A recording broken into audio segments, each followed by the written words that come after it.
द्वार खोल के गगन कहे विजयी भव।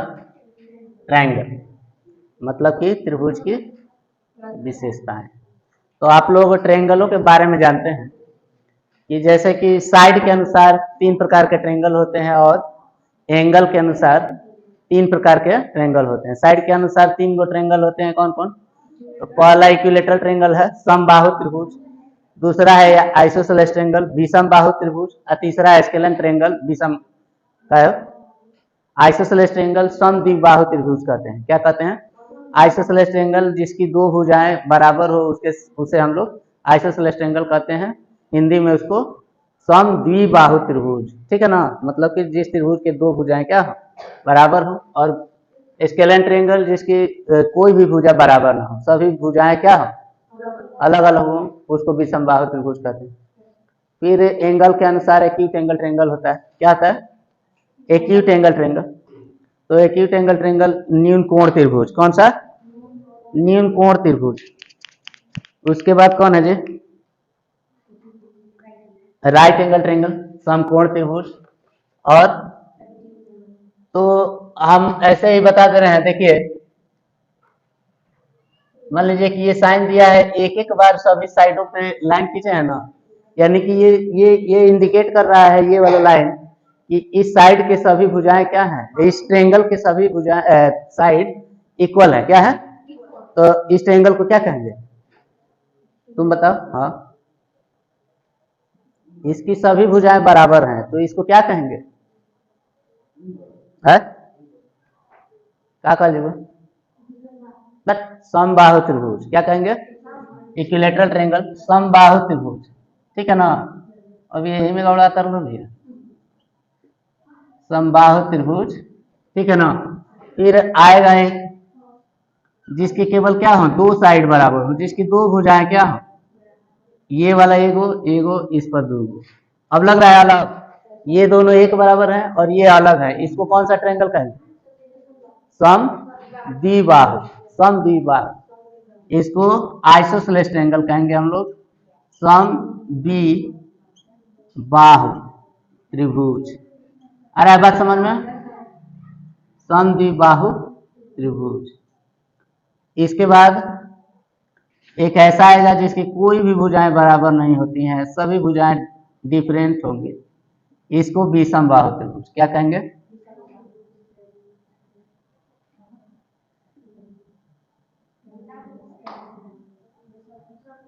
देखिए ये हो गया हम लोग का 3 ठो त्रिभुज किसके अनुसार? भुजाओं के अनुसार 3 गो त्रिभुज के नाम। पहला त्रिभुज आप डिफिनीशन बुक में से भी लिख सकते हैं या सुन लीजिए, जिसकी सभी भुजाएं बराबर होती हैं उसको समबाहु त्रिभुज कहते हैं। और ऐसा त्रिभुज जिसकी 2 भुजाएं बराबर होती हैं उसको हम लोग समद्विबाहु त्रिभुज कहते हैं। इंग्लिश में इसको आइसोसेलेस ट्रायंगल कहते हैं और इसको इक्विलेटरल ट्रायंगल कहते हैं और इसको स्केलन ट्रायंगल कहते हैं। क्लियर है? स्केलन ट्रायंगल मतलब विषम बाहु त्रिभुज, विषम मतलब अलग अलग, विषम मतलब विभिन्न भिन्न, ठीक है ना। तो ये इनके हिंदी नाम से ही क्लियर है कि हाँ भाई ये क्या हो सकता है, ठीक है। इसके बाद आएगा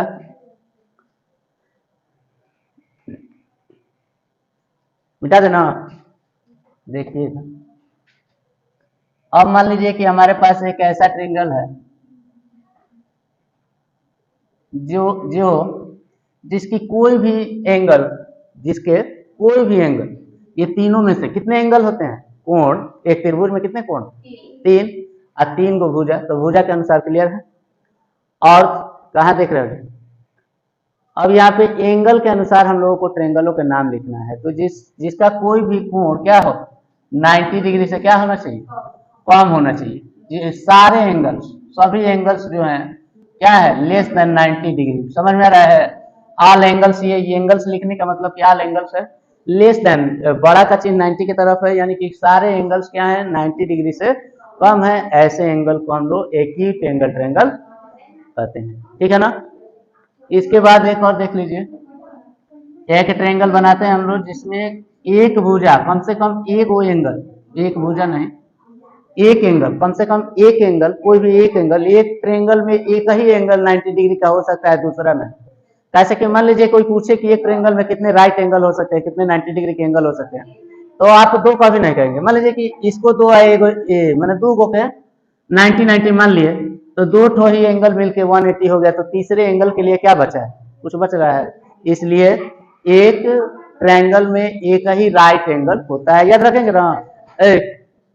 तो एक एंगल अगर 90 डिग्री का हो जा रहा है, एक एंगल जो है 90 डिग्री के बराबर हो जा रहा है, तो ऐसे ट्रायंगल को हम लोग राइट एंगल ट्रायंगल कहते हैं। ठीक है, बाकी का तो ये दोनों 90 से कम ही होंगे, ये एक ही एंगल होंगे, ठीक है ना, लेकिन ये वाला 90 का होना चाहिए। उसके बाद आते हैं हम लोग ऑब्ट्यूज एंगल ट्रायंगल में। क्या जी, तो एक एंगल जो है 90 डिग्री से बड़ा होना चाहिए। क्या होना चाहिए, ये एंगल का साइन है। एक एस इसलिए नहीं लिख रहे हैं कि केवल एक ही का जरूरत है, तो एक क्या है, बड़ा है किससे, 90 से, तो ऐसे ट्रायंगल को हम लोग ऑब्ट्यूज एंगल ट्रायंगल कहते हैं। ठीक है ना, मिटा दे, याद करेंगे बुक में से सभी दिया है, ठीक है ना। इसके बाद हम लोग पढ़ेंगे angle sum property of a triangle. Angle sum property आप लोगों ने सुना होगा कि किसी भी त्रिभुज के तीनों कोणों का योग कितना होता है, 180। सुने आप लोग, तो कैसे होता है ये जानना है, क्या जानना है, तो कैसे होता है।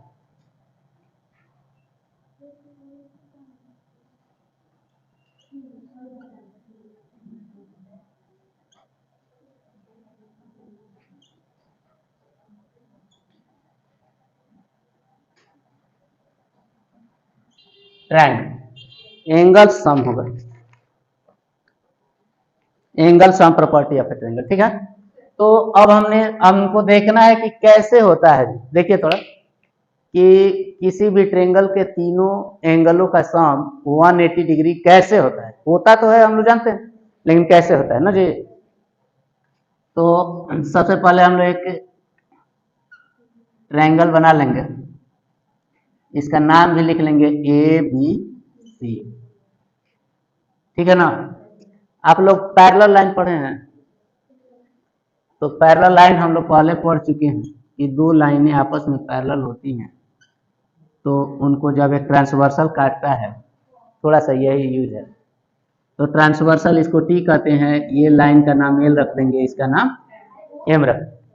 तो ये वाला एंगल देखिए ध्यान से, ये वाला एंगल इस एंगल के बराबर होता है यदि ये दोनों लाइनें आपस में पैरेलल होंगी, समांतर होंगी, ये दोनों लाइन आपस में समांतर होंगे, तो ये वाला एंगल ये वाला एंगल आपस में इक्वल होगा। इसको अल्टरनेट इंटीरियर एंगल कहते हैं, हिंदी में इसको एकांतर अंतःकोण कहते हैं। क्या कहेंगे, हाँ, ये भी कह सकते हैं एकांतर कोण, क्या कहेंगे। तो उसी तरीके से हम लोग एक ट्रायंगल बना चुके हैं एबीसी, और बीसी के पैरेलल एक लाइन खींचेंगे ए से होके जाते। ये जो लाइन है इसका नाम एक्स वाई हम लोग रख देंगे, और ये लाइन जो है बीसी के पैरेलल है, क्या है, तो अभी अभी हमने बताया है कि ये वाला एंगल और ये वाला एंगल आपस में क्या होता है, बराबर है। तो एंगल बी का हम लोग माप मान लेते हैं एक्स। तो देखिए ये लाइन और ये लाइन आपस में पैरेलल है, तो इसी के बराबर में ये भी होगा जी, अल्टरनेट एंगल के थ्रू। तो लिखेंगे हम लोग कि angle X A B, angle X A B equals to angle A B C each of X degree. क्या जी, एक्स डिग्री, तो कैसे जी, तो अल्टरनेट इंटीरियर एंगल के through.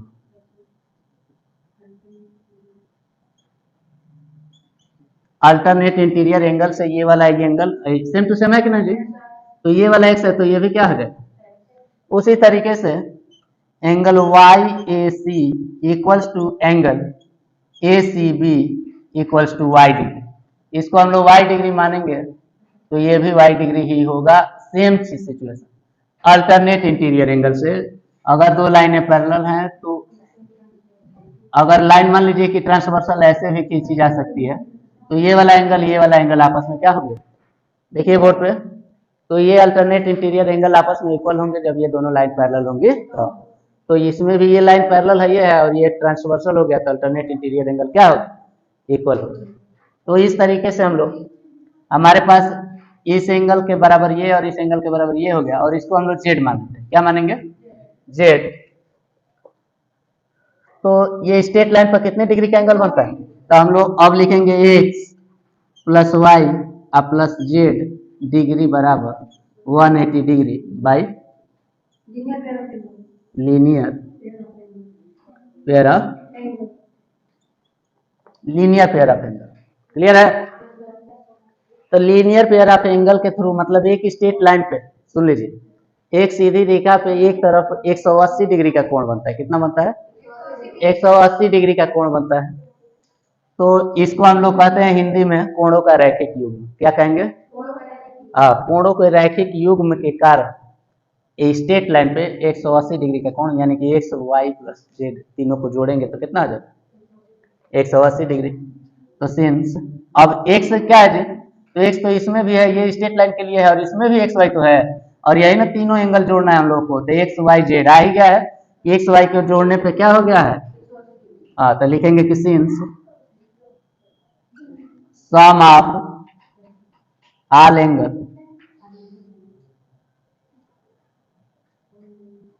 Angles of a triangle equal to 180 degree. That's true. Clear है जी कि किसी भी ट्रायंगल के तीनों एंगलों का सम 180 डिग्री होता है। Exterior angle property of a triangle मतलब कि किसी ट्रायंगल का एक्सटीरियर एंगल प्रॉपर्टी। अब वो क्या कर रहा है, कैसे है, ठीक है ना? तो देखिए थोड़ा सा हम लोग समझते हैं। एक शॉर्टकट में बात बता दे रहे हैं कि अब मान लीजिए कि हमारे पास एक ट्रायंगल है। क्या है? तो इस पर एक्सटीरियर एंगल ये भी हो सकता है, ठीक है ना? देखिए इस लाइन को बढ़ा देंगे, ये बढ़ गया, तो ये भी एक्सटीरियर एंगल हो सकता है, या इस लाइन को बढ़ा देंगे तो ये भी एक्सटीरियर एंगल हो सकता है। तो एक कोने पर, एक वर्टेक्स पर एक ही एक्सटीरियर एंगल ले सकते हैं, ठीक है ना? कोने को तो इसको भी बढ़ाएंगे तो ये भी एक्सटीरियर एंगल हो जाएगा। तो दो ठो ले लेंगे एक ही जगह पे, नहीं तो एक बार में एक ही जगह लेंगे। क्लियर है ना? तो एक्सटीरियर एंगल क्या होता है आप लोगों को पता चल गया है, ठीक है?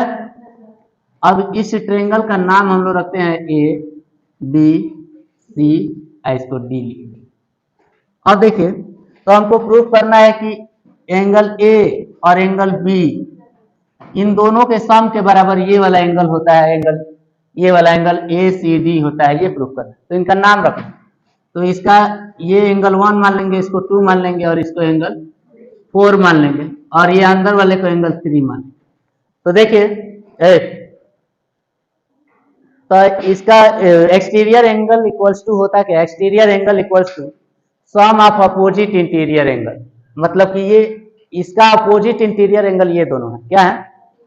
तो sum of opposite interior angles equals to exterior angle. तो हम लोग को लाना है कि angle 1 plus angle 2 equals to angle 4।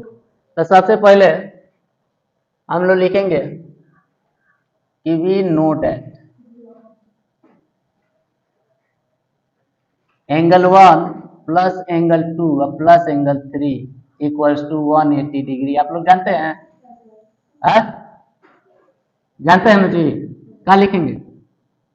Some of all angles of a triangle, माने किसी ट्रायंगल के सभी कोणों का योग, इंटीरियर एंगलों का योग 180। ये तो अभी अभी पढ़ा है ना, देखा भी।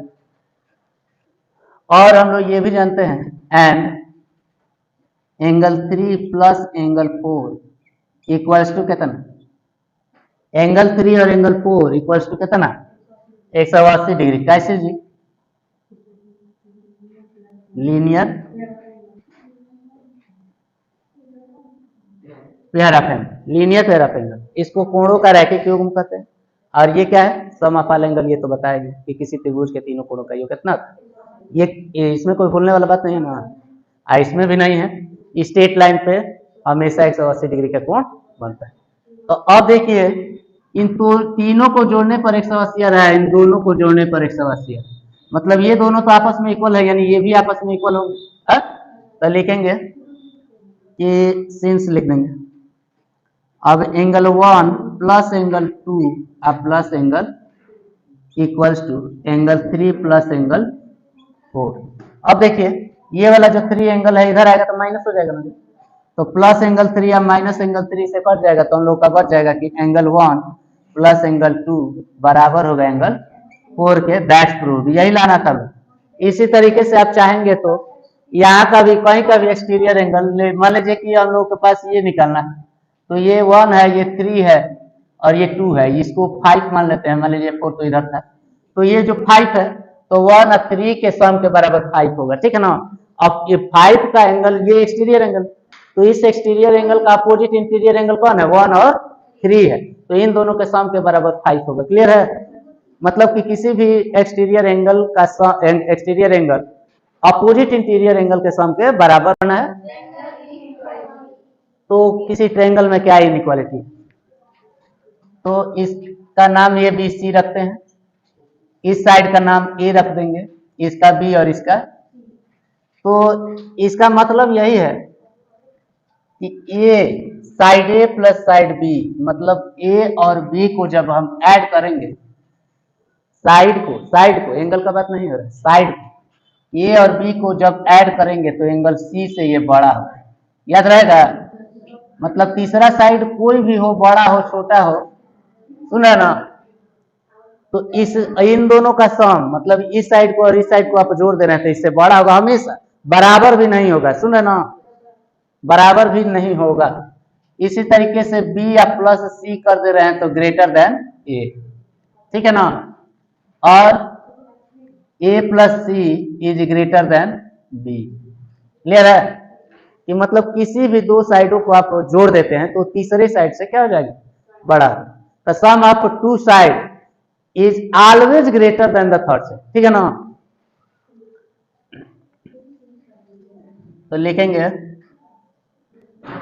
सम of two sides of a triangle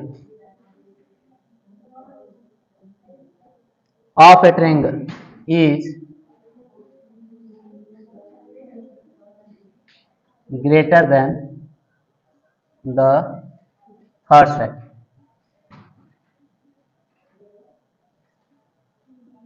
ये है हम लोग का इनइक्वालिटी का डेफिनेशन, मतलब कि किसी भी दो साइडों को जोड़ते हैं तो तीसरे साइड से बड़ा होगा, वही यही बात लिखा है ना जी। और इसके बाद एक और आता है कि किसी भी दो साइडों को का डिफरेंस, मतलब अब उसी में देख लीजिए, अब मान लीजिए कि B बड़ा है, A से बड़ा है ना जी, तो जो बड़ा होगा उसी में से ना आप घटा सकते हैं। देखने में कौन बड़ा लग रहा है, साइड B जो है साइड A से बड़ा है, तो B में से A को घटा देंगे तो जितना आएगा वो क्या होगा, C से थर्ड साइड से छोटा होगा, याद रहेगा। उसी तरीके से जो भी हो जाए, जो भी बड़ी साइड है उसमें से एक तीसरे साइड दूसरे साइड को घटाएंगे तो जो तीसरा साइड है इन दोनों के डिफरेंस से बड़ा होगा, ठीक है ना, समझ रहे बात। तो लिखेंगे difference of the difference of any two side of a triangle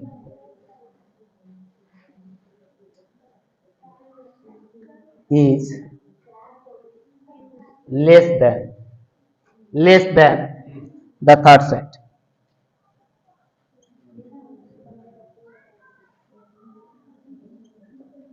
चलिए हो गया।